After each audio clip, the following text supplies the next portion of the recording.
Hello दोस्तों, आप सभी का स्टडी विद कॉन्सेप्ट चैनल पर बहुत बहुत स्वागत है। दोस्तों, आप सभी का स्वागत है हमारी मास सीरीज के अंतर्गत। जो मास सीरीज चल रही है इसमें हम काफ़ी सब्जेक्ट लेकर चल रहे हैं इसमें, और हमारी कोशिश है कि आपको अच्छी से काफ़ी चीज़ें कवर करवाई जाए। और इसी मास सीरीज के अंतर्गत हमारा एक महत्वपूर्ण जो टॉपिक है दोस्तों, वो है पॉलिटी। उसको लेकर चल रहे थे, और पॉलिटी के अंतर्गत बहुत सारी चीज़ें हमने कवर अभी तक कर चुके हैं। उसकी कुछ आंसर राइटिंग भी हम कर रहे हैं। लेकिन दोस्तों, पॉलिटी के अंतर्गत जो पार्लियामेंट वाला पार्ट है, बहुत इंपॉर्टेंट पार्ट है। चाहे इसको हम देखें प्री के पॉइंट ऑफ व्यू से, चाहे मेंस के पॉइंट ऑफ व्यू से, स्टेट पीसीएस हो या यूपीएससी हो, किसी भी प्रकार की कोई एग्जाम हो, यहाँ से क्वेश्चन आने की पूरी संभावना रहती है, और हर बार क्वेश्चन आते हैं। तो दोस्तों, हमारे नोट्सों के थ्रू हम आपको पढ़ा रहे हैं। ये नोट्स हमने बहुत जगह से कलेक्ट करके चीज़ें इसमें कलेक्ट की है। बहुत सारे फैक्ट और बहुत सारी चीज़ें इसमें हमने पूरी तरह लाने की पूरी कोशिश करी है। हाँ, लेकिन इन टॉपिकों को पढ़ने के बाद आप किसी भी स्टैंडर्ड बुक की सहायता ले सकते हैं। लेकिन उसको समझने के लिए और उसको विश्लेषण करने के लिए आपके लिए हमारा ये वीडियो बहुत ही हेल्पफुल रहेगा। बस आपसे रिक्वेस्ट है कि हमारे इस वीडियो को शेयर करें, ज़्यादा से ज़्यादा लोग इसको देखें, ताकि ज़्यादा से ज़्यादा लोगों को हेल्पफुल रहे। तो आज हमारे इस पार्लियामेंट के टॉपिक के अंतर्गत एक सबसे इम्पोर्टेंट जो टॉपिक है, बहुत ज़्यादा करंट में भी रहता है, बहुत ज़्यादा हाईलाइटेड भी रहता है, और वो टॉपिक है दल बदल विरोधी अधिनियम, यानी कि एंटी डिफेक्शन लॉ 1985। इस दल बदल विरोधी अधिनियम है, इसको हम समझेंगे। दोस्तों, आपने ये चीज़ें अच्छे से पढ़ ली होगी, सब कुछ समझ लिया होगा, सब कुछ है, लेकिन हम इसका एक बैकग्राउंड है वो तैयार करते हैं। दोस्तों, आपने एक हरियाणा में एक राजनीति चली थी, आयाराम गयाराम की राजनीति। इसके बारे में बहुत सुना होगा। हरियाणा के एक विधायक थे जो लगभग 24 घंटे में इतनी पार्टी बदल गए। कभी पहले इस पार्टी में गए, फिर दूसरी में चले गए, फिर दूसरी तीसरी में आए, फिर तीसरी चौथी में चले गए। मतलब उन्होंने 1 घंटे के अंतर्गत बहुत ज़्यादा पार्टियां बदल दी। तो ये स्ट्रक्चर है, ये बहुत ज़्यादा बढ़ने लगा। राजनीतिक जो विचारधाराओं और राजनीतिक दलों के बीच में ये चीज़ें बार बार रिपीट होने लगी, और इससे बहुत सारी चीज़ों को नुकसान होने लगा। सबसे बड़ा नुकसान जो होने लगा इसमें, वो रहा था लोकतंत्र को। तो लोकतंत्र को, इसमें सबसे बड़ा डेमोक्रेसी को जो नुकसान हो रहा था, क्योंकि लोकतंत्र क्या होता है कि जनता का शासन।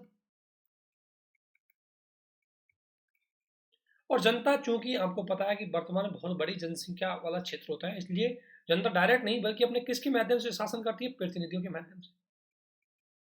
इसके माध्यम से शासन करती है दोस्तों, प्रतिनिधियों के माध्यम से। अब प्रतिनिधियों के माध्यम से शासन करती है, लेकिन प्रतिनिधियों को किस आधार पर चयन करती है? विचारधाराओं के आधार पर। विचारधाराओं के भाई, कि इस व्यक्ति जो व्यक्ति इस प्रकार की विचारधारा होगा, हम उसको वोट दे करके प्रतिनिधि के रूप में चयन करेंगे, जो सरकार के रूप में हमारा काम करेगा, हमारी इच्छाओं की पूर्ति करेगा। लेकिन जब ये लेकिन जब ये विचारधारा के लिए, तो क्योंकि अब किसी व्यक्ति को हम विचारधारा से भेजते हैं, लेकिन ये व्यक्ति, मान लो जैसे हम इस किसी व्यक्ति की विचारधारा है, भाई कांग्रेस वाली विचारधारा है, तो जनता उसको कांग्रेस के रूप में वोट दे देगी, अगर चाहेगी जनता तो।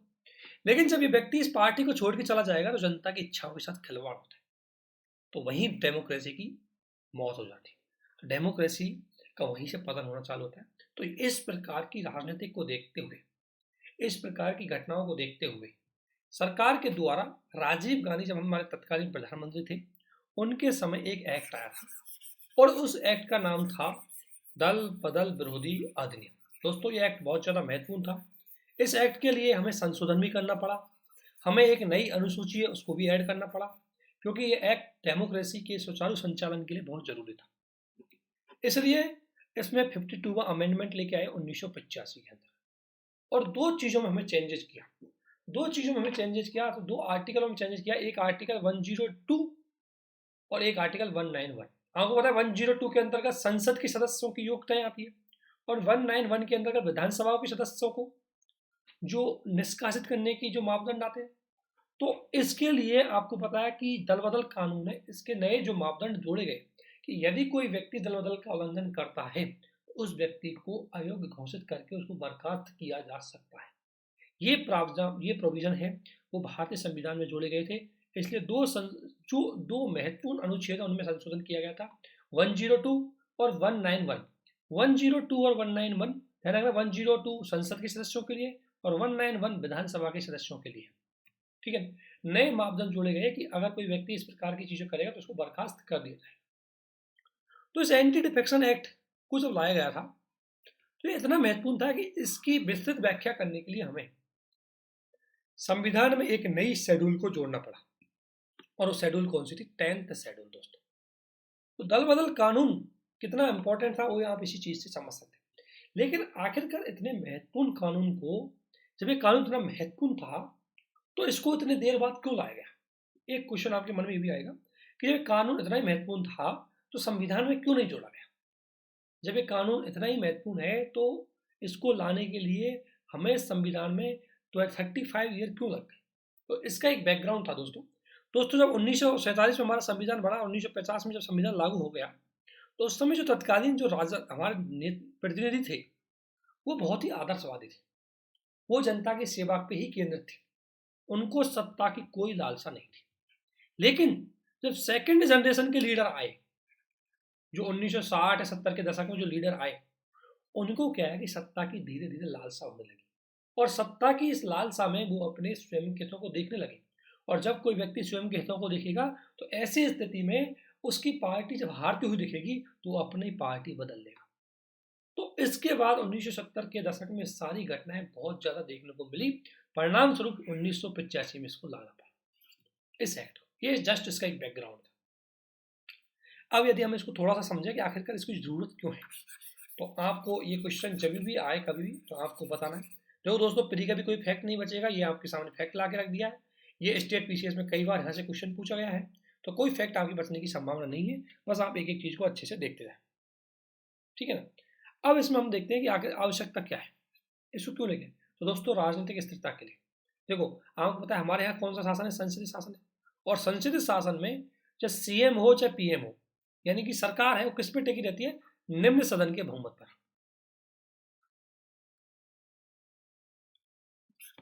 निम्न सदन के बहुमत में टिकी रहती है। अब होता क्या है कि कई किसी के पास मान लो पैसा है और वो पीएम बनना चाहता है, तो क्या करेगा? निम्न सदन के सदस्यों को खरीद ले और क्या बन जाए? पीएम बन जाए। कोई दिक्कत नहीं, बन सकता है। सीएम भी बन सकता है, बन सकता है। क्यों? क्योंकि चाहे कोई व्यक्ति किसी भी पार्टी से जीत के आ, वह अपनी पार्टी बदल सकता था, उसको रोकने के लिए तब तक कोई प्रोविजन नहीं था। इससे क्या है कि ए नाम का व्यक्ति यदि कांग्रेस से जीता है और इसको लगता है कि भविष्य में अभी हाल फिलहाल कांग्रेस की सरकार नहीं बनने वाली है, तो ये अपनी सत्ता की लालसा में बी पार्टी में शामिल हो जाएगा, कांग्रेस को छोड़ के चला जाएगा। इससे क्या होगी? राजनीतिक अस्थिरता होगी। फिर क्या है कि कांग्रेस फिर अपनी सरकार बनाएगी, जिसको खरीद के अपने पास लाने की कोशिश करेगी। तो इसलिए सरकार स्थिर नहीं बन पाएगी, क्योंकि आज सरकार बनी, कल दूसरा खरीदार मिल जाएगा, परसों तीसरा खरीदार मिल जाएगा। तो कोई व्यक्ति पार्टी बदलते हुए जाएगा, और जब वो पार्टी बदलेगा तो सरकार गिर जाएगी और राजनीतिक अस्थिरता की स्थिति उत्पन्न हो जाएगी। इसलिए इसको रोकने के लिए हम इस एक्ट को लेके आए थे। तो मुद्दों के आधार पर आपको समझना है कि ये संसदीय शासन प्रणाली के लिए, संसदीय शासन प्रणाली को अगर हमें अस्तित्व चाहिए तो इस प्रकार का हमारे पास कानून होना चाहिए, तभी सरकार टिक पाएगी, अदरवाइज कभी बदल जाएगी। दूसरा राजनीतिक लाभ, क्योंकि ये क्या करते हैं कि कोई भी व्यक्ति हमेशा चाहता है कि मैं हूं, कि जैसे कोई व्यक्ति है, अब वो चाहता है कि हमेशा सत्ता में रहे। अब जैसे मान लें कि आपको पता है कि जरूर नहीं कि हर पार्टी हमेशा सत्ता में आए, तो जो व्यक्ति पार्टी के वो जो सत्ता का लालची होता है वो हमेशा अपनी पार्टी बदल लेगा। जैसे ही सरकार आती दिखेगी उस पार्टी के उसी में शामिल हो जाएगा। तो इस प्रकार से सत्ता की लालच, और ऑब्वियसली इसके लिए पैसा भी खर्च करेगा, पैसा भी लेगा। तो इससे राजनीतिक भ्रष्टाचार भी बहुत ज्यादा बढ़ने को मिला। और सबसे बड़ा जो दिक्कत है दोस्तों, वो है जनता की इच्छाओं की या भावनाओं का सम्मान। क्योंकि दोस्तों जनता जब किसी पार्टी, कोई कैंडिडेट मान लें, जैसे कोई कैंडिडेट मान लें कांग्रेस से खड़ा हुआ, किसी भी जगह मान लें कांग्रेस पार्टी कैंडिडेट खड़ा हुआ, तो उस कैंडिडेट को वोट जनता इसलिए देती है क्योंकि जनता कांग्रेस को वोट देना चाहती है।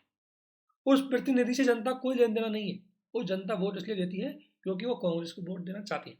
परंतु जब ये व्यक्ति कांग्रेस को ही बदल के किसी अन्य पार्टी में शामिल हो जाए, तो ये जनता की भावनाओं और उनकी विचारधाराओं के साथ खिलवाड़ हुआ या नहीं?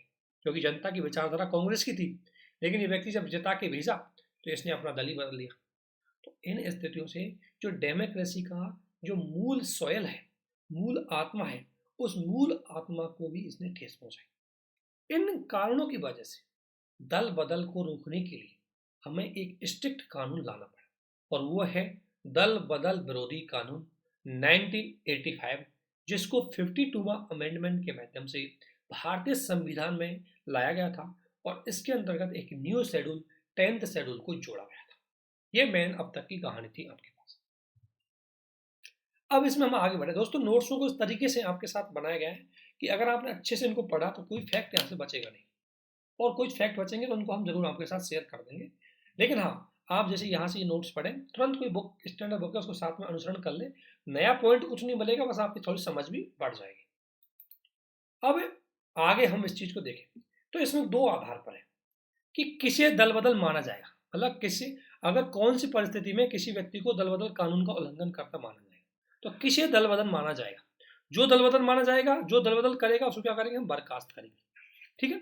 लेकिन सबसे पहले कौन को हम दल बदल मानेंगे, सबसे पहले देखो ये कंडीशन जरूर सुनना कि कोई भी इलेक्टेड कैंडिडेट जो स्वैच्छिक रूप से किसी राजनीतिक पार्टी से त्यागपत्र करे या पार्टी विरोधी गतिविधियों को, यानी कि कोई कैंडिडेट मान लें कि कांग्रेस से जीता था और वो अपनी पार्टी का त्यागपत्र करके बीजेपी में शामिल हो जाता है वो व्यक्ति, तो इस पार्टी को दल बदल कानून का उल्लंघन माना जाएगा, ध्यान रखना। या वो शामिल मत हो, वो क्या कर सकता है कि उस दल के विरोधी घटनाओं को बढ़ावा दे दे, दल विरोधी गतिविधियों में शामिल हो जाए, तो भी उसको दल बदल विरोधी कानून के अंतर्गत दोषी माना जाएगा, ठीक है ना।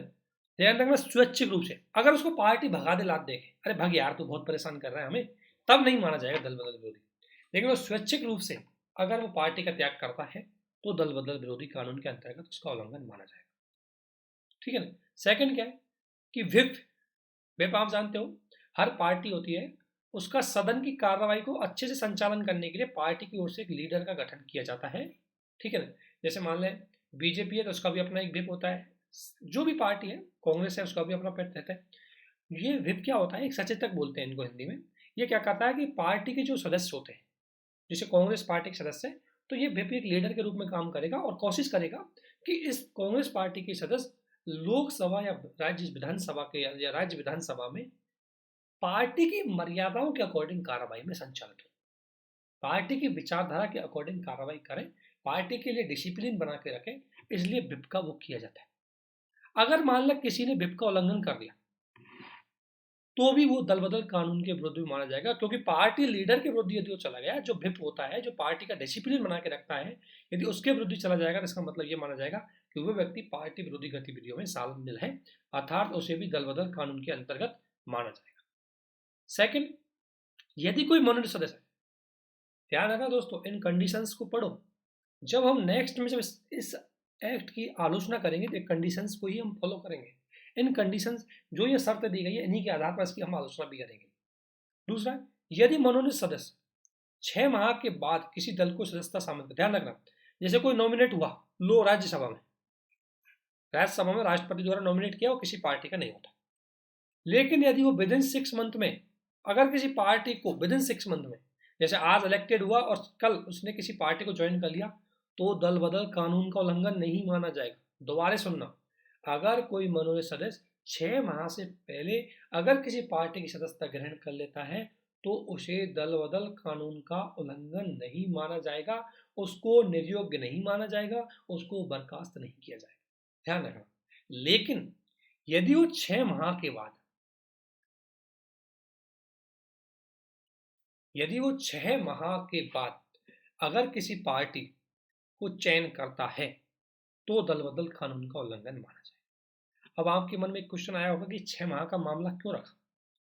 दोस्तों मेन इसका जो थीम थी वो ये थी कि भाई कोई व्यक्ति नॉमिनेट हुआ है, अगर उसकी विचारधारा तुरंत किसी के साथ मैच करती है तो उसमें शामिल हो जाएगा, कोई दिक्कत नहीं है। लेकिन 6 महीने के बाद अगर वो किसी पार्टी में शामिल हो रहा है, इसका मतलब वो किसी पॉलिटिकल इंटरेस्ट के लिए या किसी अपने व्यक्तिगत हित के लिए ही शामिल होगा। वो पहले देखेगा किसकी सरकार बनने वाली है, किसके पक्ष में जाने वाले हैं, किसका वो करने वाले हैं, तो उसके बाद इन आधारों पर इसको 6 महीने का टाइम इन्होंने दिया था, ठीक है ना। तो आप समझ होंगे। थर्ड इसमें ये है, एक पॉइंट अगला, कि कोई सदस्य जो इंडिपेंडेंट खड़ा हुआ है, निर्दलीय खड़ा हुआ है, और खड़ा तो इंडिपेंडेंट हुआ लेकिन उसने किसी पार्टी को ज्वाइन कर लिया, तो भी दल बदल कानून का उल्लंघन माना जाए। ये 4 कंडीशन है जो आपको आदत और याद होनी चाहिए। पहली कंडीशन, कोई व्यक्ति स्वेच्छा से पद त्यागे या किसी पार्टी के विरोध गतिविधियों में शामिल हो। सेकंड, वह व्हिप का उल्लंघन करे। थर्ड, कोई मनोनीत सदस्य जो 6 महीने के बाद किसी पार्टी की सदस्यता ग्रहण कर ले। और फोर्थ, कोई निर्दलीय सदस्य जो किसी पार्टी की सदस्यता ग्रहण कर ले। ऐसी स्थिति में उस व्यक्ति को, उस सदस्य को दल बदल विरोधी कानून का उल्लंघन माना जाएगा और उसको निर्योग्य घोषित किया जाएगा। ठीक है। लेकिन दोस्तों ये तो हो गई जिसे दल बदल कानून का उल्लंघन माना जाए, लेकिन कुछ कंडीशंस ऐसी आती है जिसमें उसे दल बदल कानून का उल्लंघन नहीं माना जाएगा, किसी दल बदल कानून के अंतर्गत शामिल नहीं किया गया। उसको देखो, अगर मान लें कि कोई पार्टी का मेंबर 2/3 सदस्य अगर किसी दूसरी पार्टी में विलय हो जाए, मान लें कि किसी पार्टी के अगर 10 सदस्य, अगर 10 में से एक सदस्य छोड़ के चला गया तो ये बर्खास्त हो जाएगा, 2 चला गया तब भी बर्खास्त हो जाएगा। लेकिन यदि इसके 2/3 सदस्य यानी कि कितने चले गए, लगभग 2/3 का मतलब अगर मैं बात करूं तो लगभग अगर इसके 7 सदस्य अगर ये पार्टी छोड़ के चले जाते हैं, किसी दूसरी पार्टी में जाके चले जाते हैं, तो वो दल बदल कानून का उल्लंघन नहीं माना जाए। पहले ये 1/3 था दोस्तों, जो 52वां संविधान संशोधन बना तो ये था कि 1/3 यानी किसी पार्टी के अगर 1/3 सदस्य अगर छोड़ के चले जाए तो दल बदल कानून का उल्लंघन नहीं माना जाएगा। तो इसका बहुत ज्यादा मिसयूज हुआ। जो छोटी छोटी पार्टी थी उनके 1/30 सदस्य खुद पूरी पार्टी के साथ ही दूसरी पार्टी मिल जाते थे। इससे क्या है कि छोटे छोटे दल है उनका पतन होने लग गया। जैसे किसी बेचारी पार्टी में अगर 20 ही सदस्य, अब मान लो 1/3 6 चले गए तो पार्टी आधी डाउन हो जाएगी और 6 व्यक्ति निर्योग्य घोषित नहीं होंगे क्योंकि 1/3 चले गए। तो इसका बहुत ज्यादा दुरुपयोग हो रहा था, इसलिए 91वां अमेंडमेंट 2003 में इसको 1/3 से 2/3 कर दिया, थोड़ा स्ट्रिक्ट कर दिया। स्ट्रिक्ट ये कर दिया कि पहले 10 में से अगर 3 भी चले जाते तो उनकी निर्योग्यता या वो अयोग्य घोषित नहीं होंगे। अब क्या है कि अगर 3 के 4 चले गए तब भी निर्योग्य घोषित होंगे, तब भी वो अयोग्य घोषित होंगे। अब यह है कि 6 अगर जाए तब जाकर के 2/3, अगर 7 जाए तब जाकर के वो निर्योग्य घोषित नहीं होंगे। तो थोड़ा सा क्या होता था कि पार्टियों को, जो छोटी पार्टियां थी उनको नुकसान अब नहीं होगा। लेकिन दोस्तों ये एक कंडीशन इसकी है, लेकिन इसका भी बहुत ज़्यादा मिसयूज होता है। और मैं आपको कुछ एग्जाम्पल बताता हूँ। नॉर्थ ईस्ट में अगर आपने कुछ एग्जाम्पल सुने होंगे अभी नॉर्थ ईस्ट में, जैसे नॉर्थ ईस्ट छोड़ो, नॉर्थ ईस्ट छोड़ो, एकनाथ शिंदे अभी शिवसेना के थे, ठीक है ना, शिवसेना की 56 सीटें थी, ठीक है, 56 सीटों में से 40 सदस्य चले गए, निर्योग्य घोषित नहीं हुए, सत्ता में बने रह गए और पार्टी शिवसेना कहां से कहां चली गई, दूसरी पार्टी के पक्ष में चली गई। अब वो दल बदल कानून का उल्लंघन नहीं था क्योंकि 56 का 2/3 अगर मैं बात करूं तो लगभग लगभग कितना होगा, 18 14 36 37 के समथिंग ये होगा। लेकिन से 40 चले गए तो 40 जब पार्टी छोड़ के चले गए तो वो निर्योग्यता के रूप में नहीं है। उससे नुकसान क्या हुआ, फायदा तो हमें कुछ हुआ ही नहीं। जो दल बदल पहले चल रहा था वो दल बदल आज भी चल रहा है, बस पहले एक व्यक्ति के रूप में चल रहा था, आज ग्रुप ऑफ पीपल के रूप में चल रहा है। आज 40 सदस्य अपनी पार्टी छोड़ के जाओ। तो ऐसी स्थिति में ये इसकी आलोचना भी होती है, लेकिन ये क्या ध्यान रखना, 2/3 सदस्य अगर छोड़ के चले जाते हैं तो कोई दिक्कत नहीं। जैसे अगर शिवसेना की हम बात करें तो, ठीक है, जो महाराष्ट्र में हमने अभी हाल फिलहाल में देखा था। सेकंड कंडीशन इसकी है कि पार्टी द्वारा किसी सदस्य को, अगर पार्टी खुद ही भगा दे किसी को, ठीक है, तो अब क्या करते हैं, इसके पीछे एक समझो थी। जैसे कोई मान लो किसी मेंबर है, उस मेंबर को बीजेपी में जाना है कांग्रेस छोड़ के, अब उसको पता है कि यदि मैं खुद छोड़ूंगा तो मैं अयोग्य घोषित हो जाऊंगा, इसलिए खुद तो छोड़ेगा नहीं। वो क्या करेगा, पार्टी में ऐसे काम करेगा कि पार्टी खुद ही परेशान हो जाए, अरे भगाओ इस आदमी को। जब पार्टी उस व्यक्ति को भगा देगी तो वो व्यक्ति निर्योग्य घोषित नहीं होगा, वो अयोग्य घोषित नहीं होगा, वो सदस्य बना रहेगा। तो इस प्रकार की गतिविधि आजकल देखने को मिलती है, ठीक है। इसके अलावा दोस्तों एक चीज और है, यह कानून अध्यक्ष पे लागू नहीं होता, उपाध्यक्ष पे लागू नहीं होता, सभापति और उपसभापति पर यह कानून लागू नहीं होता। क्योंकि दोस्तों हमारे यहाँ ये प्रोविजन है कि जो अध्यक्ष होता है उसको सामान्यतः निष्पक्ष माना जाता है, हालांकि चुनाव होकर के किसी भी पार्टी से आ जाए, लेकिन जब वो सीट पे बैठता है तो किसी भी पार्टी के ऊपर उसका कोई नियम लागू नहीं, कोई पार्टी का रूल, कोई पार्टी का व्हिप उस व्यक्ति पर लागू नहीं होगा, इसलिए वहां पर दल बदल कानून लागू नहीं किया। तो ये चीज आपको बेसिकली, ये फैक्चुअल इंफॉर्मेशन है जो आपको याद रखनी थी दल बदल कानून के अंतर्गत।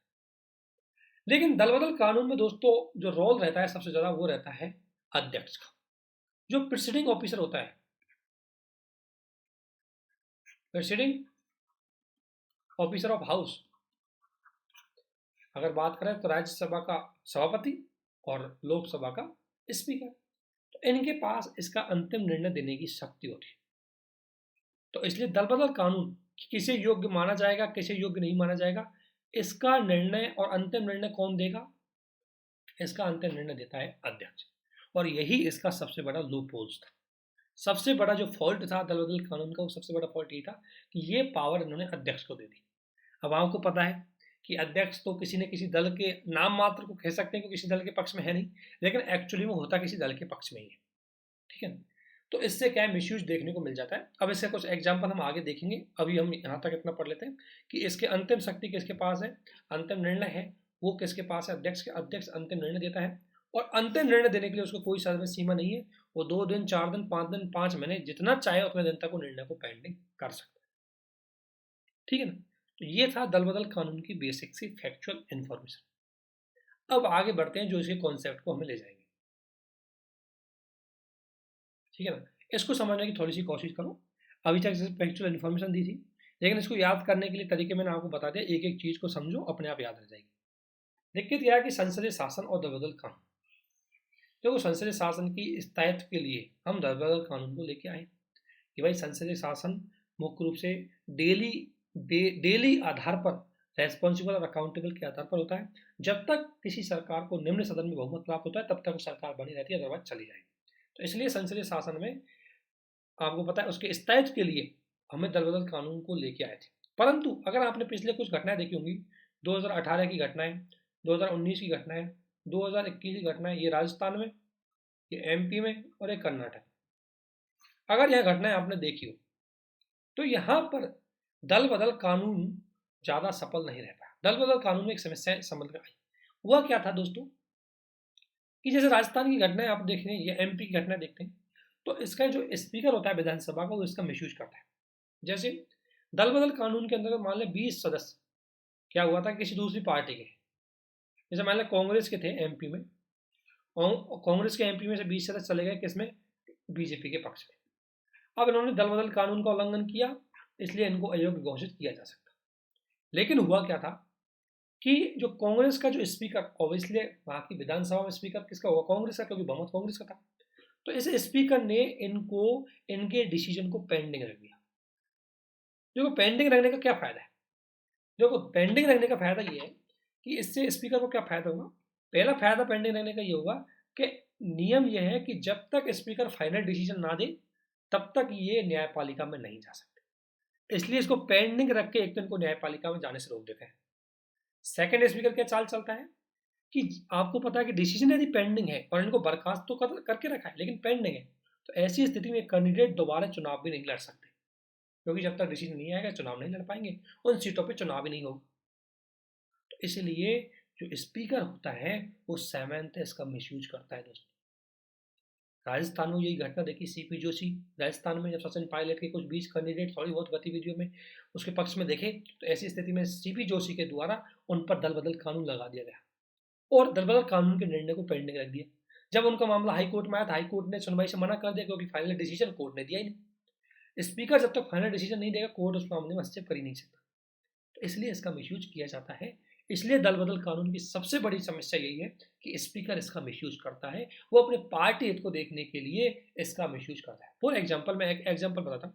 मान लें ये है बीजेपी और ये है कांग्रेस, राजस्थान का आंकड़ा बताता हूँ मैं। मान लें बीजेपी के पास, मान लें कांग्रेस के पास 100 है, बीजेपी के पास 80 है, 20 अन्य पार्टियों की सीट है। अब यहाँ सरकार बनानी है। अब कांग्रेस के 20 सदस्य चले गए छोड़ के, तो कांग्रेस के कितने बचे, 80, इनके भी कितने बचे, 80। ठीक है, अब ये कांग्रेस की 20 गए हैं दल छोड़ के, अब इन पे क्या है कि डिसीजन रख दिया पेंडिंग। अब इन 20 पेंडिंग रख दिया तो जो सदन में ये खाली तो माने नहीं जाएंगे, सॉरी सदन की कार्रवाई में, तो सदन में ये जो ये खुद ये लोग 20 लोग तो वोटिंग करने तो उस दिन आएंगे नहीं, क्योंकि उनको नॉर्मल इनके डिसीजन पेंडिंग रहता है, तो ये कार्रवाई भाग नहीं ले पाएंगे और फाइनल डिसीजन नहीं आता, इसलिए ये नए चुनाव भी नहीं लड़ पाएंगे। तो ये 20 सीट एक तरह से बैकेंड टाइप का है। तो सीट बचेंगी मान लें फिर राजस्थान में 180, अब चाहिए 90।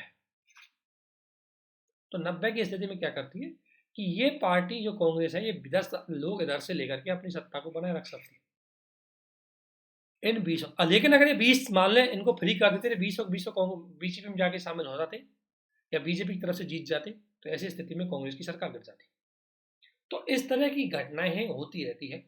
लेकिन मैं जस्ट एक एग्जांपल दिया है, इसको कंफर्म मत मानना, ये डेटा फिगर एग्जैक्ट सही नहीं है, मैंने आपको बताया कि इस प्रकार से इसका मिसयूज किया जाता है पार्टियों के द्वारा, स्पेशली स्पीकर के द्वारा, ठीक है ना। तो इसलिए ये मिसयूज हुआ था, बहुत जगह इसका मिसयूज देखने को मिला आपको। फिर भी अखबार में, न्यूज़पेपर पे फिर खबर देखेंगे आपको कि किस प्रकार से स्पीकर इसका मिसयूज करता है। स्पेशली हाल फिलहाल राजस्थान की घटना ज़्यादा चल रही है, तो राजस्थान में घटना दोबारा आपको देखने को मिल सकती है। तो ये देखो यहाँ पर क्या है कि अस्थायी सरकार ही, उसमें क्या है कि ये प्रावधान किया गया था, परंतु आलोचक ने माना कि संसदीय शासन प्रणाली के अंतर्गत ये हास हुआ है। क्यों? क्योंकि देखो अब सबसे बड़ी बात है कि एक तो अध्यक्ष इसका मिसयूज करता है, वो ठीक है, लेकिन ये दल बदल कानून संसदीय शासन प्रणाली के लिए नुकसानदायी कैसे? ये लाइन देखो कि संसदीय शासन प्रणाली के लिए नुकसानदायी क्यों। हम लाए तो इसको अच्छे उद्देश्य के लिए थे कि भाई संसदीय शासन प्रणाली के अंतर्गत सरकार है वो स्थायी बने, कोई व्यक्ति दल बदल कानून का उल्लंघन ना करे, इसलिए हम दल बदल कानून को लेकर के आए। लेकिन ये दल बदल कानून संसदीय शासन प्रणाली के लिए ही एक नुकसानदायी साबित हो। कैसे? देखो दोस्तों, संसदीय शासन प्रणाली के अंतर्गत आपको पता है कि आर्टिकल 105 के अंतर्गत जो संसद के सदस्य होते हैं उनको विशेष अधिकार दिए गए हैं। किसके लिए? अभिव्यक्ति की स्वतंत्रता के लिए, कि संसद के जो भी सदस्य हैं उनको विशेष अधिकार है कि वो सदन में कुछ भी बोल सकते हैं, अपने पक्ष की बात रख सकते हैं, क्योंकि सदन में जब कोई सांसद बोलता है तो उसकी व्यक्तिगत इच्छा नहीं होती, बल्कि उसके 10 लाख वोटर्स की इच्छा होती है। इसलिए उसके द्वारा बोली गई बात वो 10 लाख वोटर्स की बात होती है, इसलिए उसके पास विचार व्यक्ति की स्वतंत्रता ज्यादा मजबूत होती है। लेकिन दोस्तों, पार्टी के द्वारा जब व्हिप लगा दिया जाता है, क्यों? दल बदल कानून के अंतर्गत हम व्हिप को लेके आ गए। अब व्हिप लगाने की वजह से कोई कैंडिडेट उस व्हिप के यानी कि अपनी पार्टी के बाहर जाकर के अपने विचार व्यक्त नहीं कर सकता। तो ये जो डेमोक्रेसी का शासन था, ये जनता के शासन के स्थान पर पार्टी के शासन में कन्वर्ट हो गया। इसलिए डेमोक्रेसी के लिए सबसे बड़ा नुकसानदायी साबित। इसलिए दल बदल कानून संसद की गरिमा के लिए सबसे बड़ा नुकसानदायी हुआ, क्योंकि संसद में क्या होता है कि अलग अलग क्षेत्रों के सांसद आते हैं, वो अपनी अपनी बात रखे, अपने अपने विचार पार्टी के। जैसे मान लें कोई बीजेपी कोई बिल लेके आई, अब बीजेपी बिल लेके आई तो बीजेपी ने अपना व्हिप चालू कर दिया कि भाई बीजेपी के सारे कैंडिडेट इसके पक्ष में वोटें डालेंगे। लेकिन बीजेपी जो बिल लेके आई तो उड़ीसा के किसी बीजेपी के सांसद वाले क्षेत्र में वो बिल उस क्षेत्र के विरोध में है, तो उड़ीसा उस क्षेत्र का सांसद अगर संसदीय शासन के अकॉर्डिंग तो है कि इसका विरोध करे, क्योंकि उस जनता का पक्ष रखता है, वो जनता की आवाज रखेगा संसद में, लेकिन व्हिप की वजह से वो विरोध नहीं कर पाता, और इसकी वजह से जो संसद की मूल शासन है, संसदीय शासन की जो मूल गरिमा है, उसका उल्लंघन हो जाता है। इसलिए दोस्तों, ये संसदीय शासन की कृत, ठीक है, यानी कि वो अपने प्रश्नों को अपने, यानी कि इसमें जो जनता की इच्छा की बजाय प्रतिनिधि जनता की इच्छा के बजाय इसमें पार्टी की इच्छा ज्यादा चलती है। क्यों?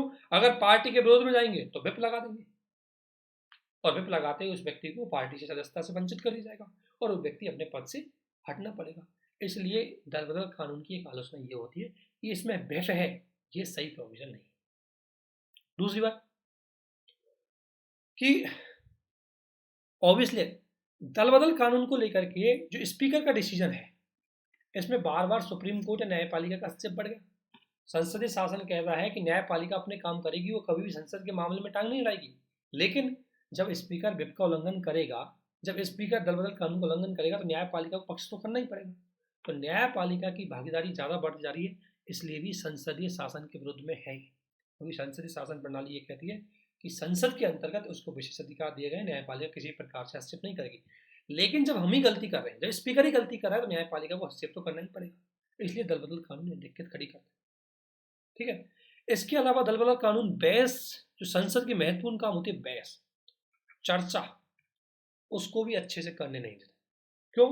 क्योंकि वही बात है कि जब व्यक्तियों को बोलने का अधिकार नहीं दिया जाएगा, जब पार्टी की वहां पार्टी का नेता वहां बोलेगा, पार्टी का व्हिप वहां बोलेगा, तो जब सांसद या संसद के जो सदस्य उनको बोलने की अनुमति नहीं दी जाएगी, तो किसी मुद्दे पर कैसे बहस होगी, किसी मुद्दे पर कैसे विधि की गुणवत्ता आएगी, किसी मुद्दे पर कैसे परिचर्चा होगी, तो उसका भी इसमें क्या होता है, चीजें नहीं हो पाती। इसलिए दोस्तों, दल बदल कानून संसदीय शासन के लिए एक समस्या बनते हुए आ रहा है।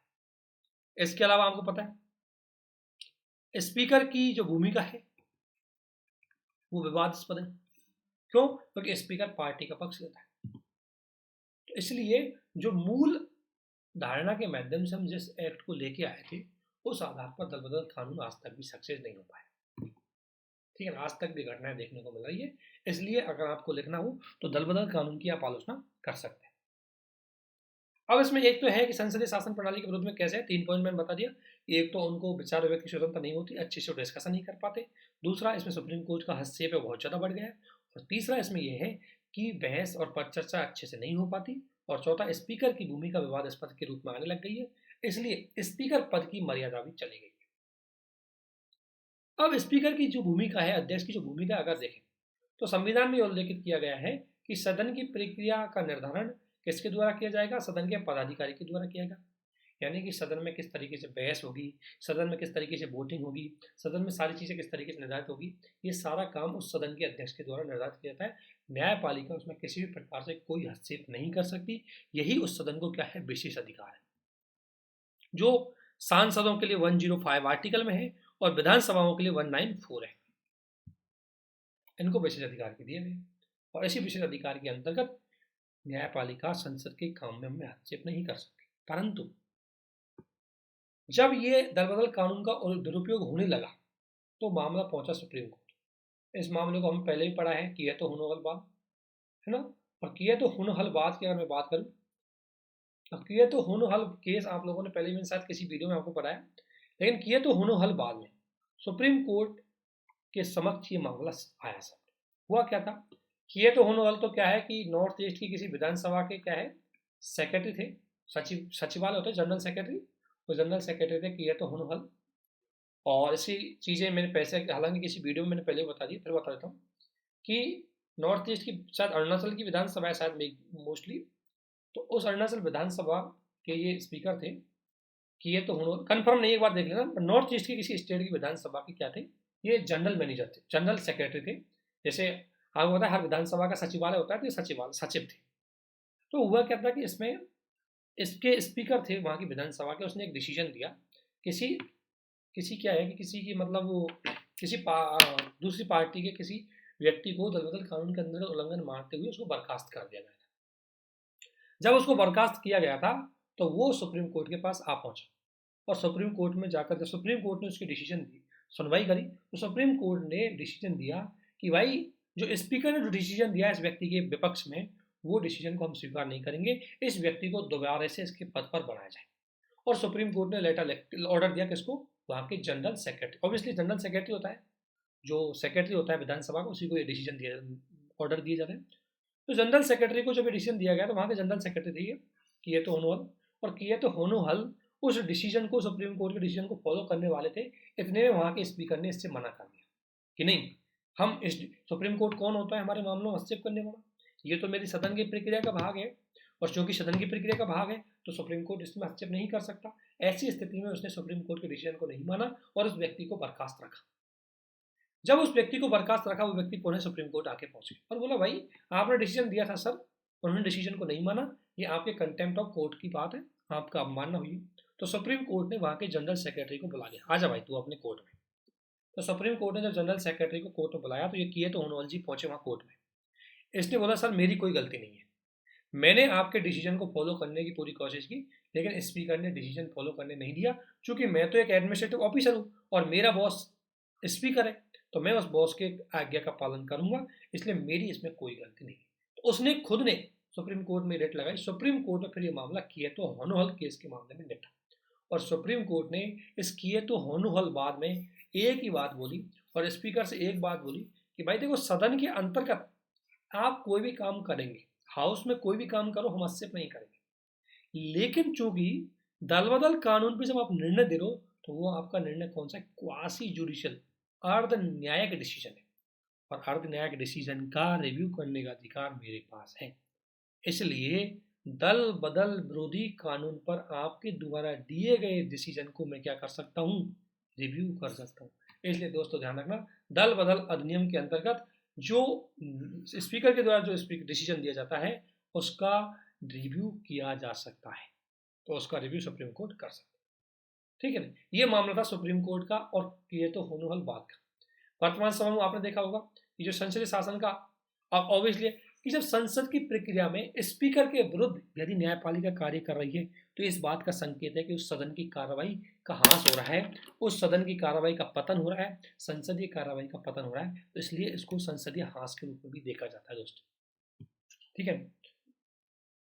अब इसमें हम सजेशन भी देखेंगे क्या क्या सजेशन है। इसी प्रकार सुप्रीम कोर्ट ने कुलदीप नायर बाद में एक बात बोली, कुलदीप नायर बाद 2006 के समथिंग आया था। सुप्रीम कोर्ट ने बोला कि दल बदल कानून सही है, इसमें कोई फॉल्ट नहीं है।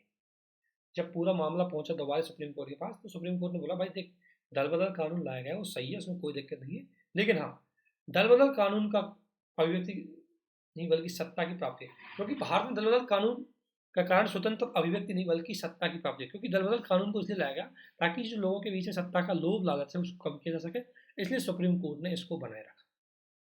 लेकिन इस दल बदल कानून को अब तक आप लोगों ने इतना पढ़ा है, इसकी सबसे कमी पॉइंट है उनको हम देखते हैं। सबसे पहले इसकी कमियां क्या है? तो दोस्तों पहली कमी तो यह है कि इसको स्पीकर के पास नहीं देना चाहिए था। जो अंतिम निर्णय है वो स्पीकर को नहीं सौंपना चाहिए था, क्योंकि स्पीकर के द्वारा इसका मिसयूज किया जाता है। इसलिए सेकंड एआरसी ने और कई लोगों ने सजेशन दिया है कि यह अंतिम निर्णय का मामला किसको दे दो, चुनाव आयोग को दे दो, क्योंकि चुनाव आयोग एक निष्पक्ष संस्था है और उसको ये अधिकार दे दो, वो डिसीजन दे देगा। तो सेकंड एआरसी ने सजेशन दिया था कि स्पीकर का ये मुद्दा है बहुत विवादास्पद रहता है, इसलिए स्पीकर से हटा करके इस पर अंतिम निर्णय की शक्ति किसके पास दे दो, चुनाव आयोग के पास दे दो। या हम एक काम और कर सकते हैं इसमें कि यह शक्ति राष्ट्रपति या राज्यपाल को दे दो, लेकिन राष्ट्रपति और राज्यपाल इस पद पर डिसीजन देते टाइम चुनाव आयोग से सलाह भी ले सकते हैं। तो इस प्रकार से कहा था कि एक तो अध्यक्ष का जो इसमें भूमिका है वो विवादास्पद है। एक कमी इस दल बदल कानून का पॉइंट है। सेकंड दोस्तों इसका कानून का दिक्कत है व्हिप। देखो व्हिप एक अच्छी बात भी है और व्हिप एक बुरी बात भी है, दोनों तरफ से हमें समझना होगा। अगर मैं बात बोलूँ व्हिप अच्छी बात क्यों है, तो दोस्तों अगर हम किसी राजनीतिक पार्टी के सदस्य हैं तो डिसिप्लिन रखना हमारे लिए जरूरी है। इसलिए सदन में डिसिप्लिन रखने के लिए हमारे लिए व्हिप होना जरूरी है। जैसे मान लें अगर बात करूँ कि किसी सदन में फ्लोर टेस्ट हो रहा है, बहुमत का टेस्ट हो रहा है, और यदि उस समय किसी सदन का ऑब्वियसली हर पार्टी का व्हिप बोलेगा कि भाई हमारी पार्टी के पक्ष में करो, और जब बहुमत के टाइम पर अगर आपके किसी सदस्य ने व्हिप का उल्लंघन कर दिया, किसी दूसरी पार्टी को वोट डाल दिया, दूसरी पार्टी सदन में जीत गई, तो आपकी पार्टी की सरकार चली जाएगी। तो इससे भी राजनीतिक अस्थिरता बढ़ सकती थी, इसलिए व्हिप को होना जरूरी है। लेकिन दोस्तों व्हिप जरूरी है किसके लिए, फ्लोर टेस्ट के लिए। लेकिन हर कानून में अगर कोई साधारण विधि भी आ रही है, अगर कोई प्रस्ताव भी आ रहा है, अगर संविधान संशोधन की प्रस्ताव भी आ रहा है, तो ये तो महत्वपूर्ण विषय है, इसमें व्हिप की बजाय उस कैंडिडेट को ज़्यादा स्वतंत्रता दी जानी चाहिए, क्योंकि वो कैंडिडेट है, वो किसी क्षेत्र का प्रतिनिधि है। तो ऐसी स्थिति में बोल सकता है कि देखो व्हिप का प्रयोग ठीक है लेकिन सीमित लेवल पर करो। सीमित लेवल पे है कि व्हिप का प्रयोग केवल उस स्थिति में करें जब सरकार जाने का खतरा रहता है। जैसे मान सरकार का बहुमत वाला प्रस्ताव है तो ऐसी स्थिति में सबके पास कहते हैं भाई इसी पार्टी को वोटिंग करना। लेकिन अगर कोई जनरल बिल आया है और उस बिल पर अगर कोई व्यक्ति जिसको लगता है कि ये बिल मेरे संसदीय क्षेत्र के विरुद्ध में है, तो ऐसी स्थिति में मैं इसके विरुद्ध में अपना हाथ खड़ा कर सकता हूँ। उसको पूरी अभिव्यक्ति है तो उसको वहाँ अभिव्यक्ति दी जानी चाहिए, वहाँ पर उसके ऊपर व्हिप लागू नहीं किया जाना चाहिए। ये चीज़ है जो मैं आपसे कहना चाह रहा हूँ। तो एक तो कमी मैंने बताई थी व्हिप की क्या है, लेकिन क्या कर सकते हैं समाधान कि इसको सीमित किया जाए। और सीमित कब किया जाए, केवल फ्लोर टेस्ट के टाइम पर। फ्लोर टेस्ट आप सभी जानते होंगे, बहुमत साबित होने वाला जो प्रस्ताव होता है उस पर, तो उस समय जहां सरकार गिरने का खतरा रहता है उस समय इसको लागू कर दे, अदरवाइज अन एक्टिविटियों में इसको लागू ना करें। ठीक है, एक कमी थी। एक कमी है किसकी, जो अभी भी 2/3 सदस्य अगर किसी पार्टी के छोड़ के चले जाए तो पार्टी गायब हो जाती है, तो वो उस पर दल बदल कानून नहीं लगता और इसका मिसयूज बहुत होता है, विशेषकर बेचारे छोटी पार्टियां। अगर किसी पार्टी के 6 सदस्य है, 4 छोड़ के चले गए, पार्टी खत्म हो जाएगी और वो 4 सदस्य उल्टी अपनी पार्टी बना लेंगे, जैसा कि शिवसेना के साथ हुआ है अभी। तो इसलिए बोला गया कि जो पार्टी बदल के जाते हैं ना, इसको पूरी तरह ही बंद कर दो, 2/3 नहीं, कोई भी नहीं बदल सकता। तो इस प्रकार की चीज़ें इसमें चल रही है अभी। तो ये इसकी कमियां थी दोस्तों। एक सबसे बड़ी दिक्कत यह है कि जो स्पीकर के पास डिसीजन जाता है, वो स्पीकर और डिसीजन को देने के लिए उसके पास कोई टाइम बाउंड नहीं है।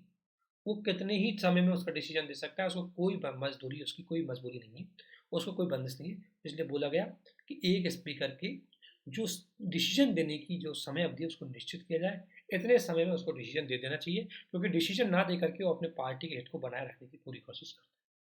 तो दोस्तों दल बदल कानून का क्वेश्चन प्री में आता है, मेंस में आता है, इसकी आलोचनात्मक व्याख्या की जाती है, इसकी कमियों के बारे में पूछा जाता है, इन कमियों को दूर करने के लिए सजेशन के बारे में पूछा जाता है। तो मैंने आपको सजेशन भी बताए, इसकी कमी भी बताई है, लेकिन ये अच्छा आंसर आप तभी लिख पाएंगे जब आप इस क्वेश्चन को विश्लेषण करेंगे कि फिफ्थ का मतलब क्या है, कब यूज करना चाहिए, कब नहीं करना चाहिए, कब इसको चीज़ ऑफ करना चाहिए। ये सारी चीज़ें आप तभी यूज कर पाओगे। इसलिए दोस्तों, दल बदल कानून का कोई भी क्वेश्चन इससे बाहर नहीं आएगा, गारंटी ले दो, बशर्ते आप अच्छे से इसको समझ लो। जितने भी प्रीवियस ईयर के क्वेश्चन आए दल बदल कानून के, आप उसको उठा के देख लेना, प्री और मेंस के कोई क्वेश्चन का आंसर इससे बाहर नहीं जाएगा। ठीक है ना? तो आपको ये काम करना है, अच्छे से समझ के इसका आंसर करना है। अगर इसके बावजूद भी आपको कोई डाउट हो तो आप इसको पूछ सकते हैं। बहुत इंपॉर्टेंट टॉपिक था दल बदल वाला। दोस्तों, तो ये दल बदल कानून था जिसको मोस्टली हमने खत्म कर दिया। अब थोड़ा टर्मिनोलॉजी है जो आपके उसमें होती है, हालांकि मैंने भी इनको लिख लिया है। तो टर्मिनोलॉजी आप देख सकते हैं कुछ, जैसे संसदीय मंच है, तो क्या होता है? तो संसदीय मंच के बारे में अगर आपने पूछा पार्लियामेंट्री फोरम क्या होती है, तो देखो संसद के सदस्य तथा कुछ विशेषज्ञों का एक इनफॉर्मल प्लेटफॉर्म होता है।